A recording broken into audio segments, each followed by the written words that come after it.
little light of mine, I'm gonna let it shine. This little light of mine, I'm gonna let it shine.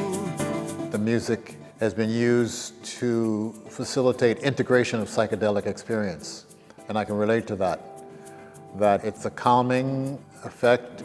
Illumination, circulation.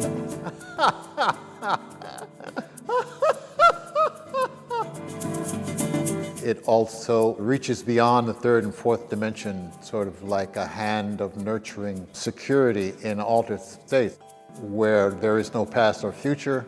If you go to an uncharted dimension, this music can meet you there and provide a sense of comfort or security. Shine, shine, shine.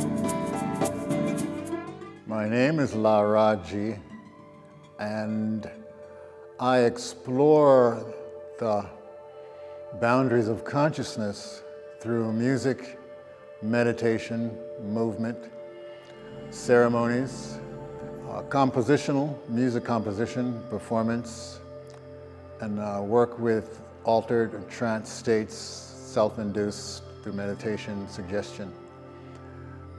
I don't accept that I was born. The body was born. My early experiences of music through the public school systems and Baptist Church, Perth Amboy, New Jersey, where I grew up.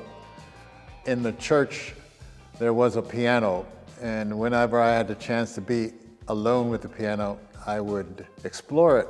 That was around the age of 5. I realized very early, listening to radio music and also R&B on 45 RPMs, helped me to escape, transcend the mundane world.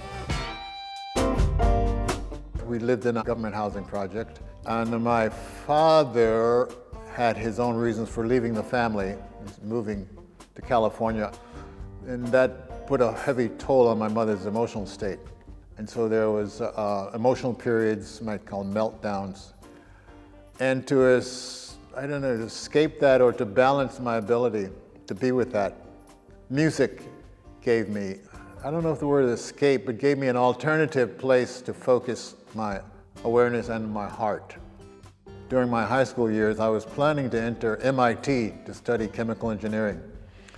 And somewhere in the middle of that high school period, I got the strong feeling that my heart was really with music. So I shifted my whole focus in high school to prepare for Howard University School of Music, and never regretted it. I played music with a jazz rock poetic band in Brooklyn in the 60s, early 70s. I played Fender Rhodes piano, which was a very heavy keyboard with a cabinet amplifier.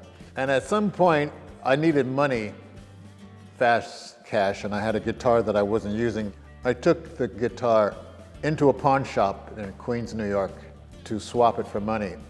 As I was going into the pawn shop, I saw the autoharp in the window, and I made a connection with it. I thought the guitar and the case was worth at least $175. And the clerk offered me $25, and I said, wow, this is not gonna work. I found myself immediately being immersed in this voice of vocal direction, very loving. It said, don't take money for the guitar, swap it for the autoharp in the window. So I swapped it and went home and started experimenting with my favorite open-tuned guitar tunings. I felt more of using sound textures and moods and atmospheres and rhythms to generate a mood or an atmosphere. And that's why I felt like calling it sound painting, using sound. And it also was appreciated by listeners. It let them hear or be in the field with music without looking for an ending or a beginning in the general way of listening to music. And eventually began playing on the sidewalks of Brooklyn and Manhattan in the late 70s, early 80s. During that time, I'm exploring consciousness, mind science, scientific prayer. I realized that it would be good if I could find a producer to record with. And mind science is if you can conceive it, you can achieve it. And somewhere along that time period, I'm playing where I usually play, the northeast corner of the Washington Square Park. I had finished playing, and I'm counting the money in my zither case, and there's a little note that's saying, "Dear sir, please excuse this impromptu piece of paper. Wondering if you'd like to talk about participating in a recording project, signed Brian Eno." And I said, "What is going on here?" I met up with him the next day at his loft in the Village, and he talked about several things, science, this and that. And he came around to the subject of ambient music. To make a long story short, we agreed we'd go into a local Soho recording studio and explore the idea of recording for his ambient series. And I still wasn't clear who he was so far as his record career, but eventually I got a sense of it. But that recording put me more on a global map, 1979. I was made aware of a teacher called Rajneesh, Osho Rajneesh. And one of the books was the Orange Book of Meditations by Rajneesh. One of the meditations in the book was a laughter meditation. The suggestion was laugh for 15 minutes. I tried it, and I was impressed with how I could find opportunities to laugh more often. I took that experience and created a laughter workshop. It's a play shop. We get into using laughter to stimulate the pituitary and pineal gland, the thyroid, the thymus, the heart, the abdominal organs, to release air from the alveoli and the lungs, and to ground ourselves in laughter.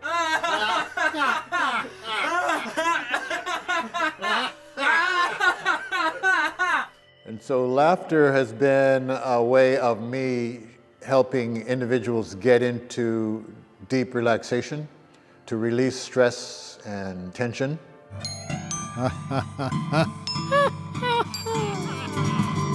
I'm aware that there are people who are teachers. They've told me they use my music to calm their students down. There are listeners who have experimented with psychedelics, mind-altering, plant medicine, plant teachers, and they have a deep experience of the music. I believe if the music you're listening to helps you to come to another level of either deep quiet, peace, or inner alignment, then that music is good for you at that time. If the music scatters you and you don't know how to hold your center while in the midst of the music might be stimulating, joyful, it might be exciting.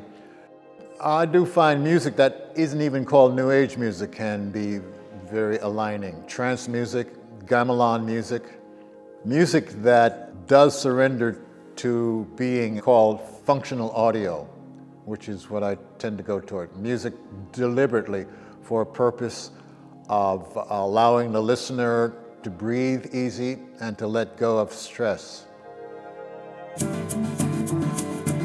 If somebody says art and culture is not for me, I would say either they were undergoing gravity of a traumatic situation and they were processing a very distracting internal turbulence and just could not allow balance, art, culture, bonding with or connecting with a community or connecting with the flow of civilization, that they were stuck in their block situation.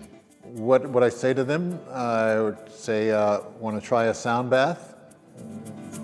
Oh, I'm going to let this light shine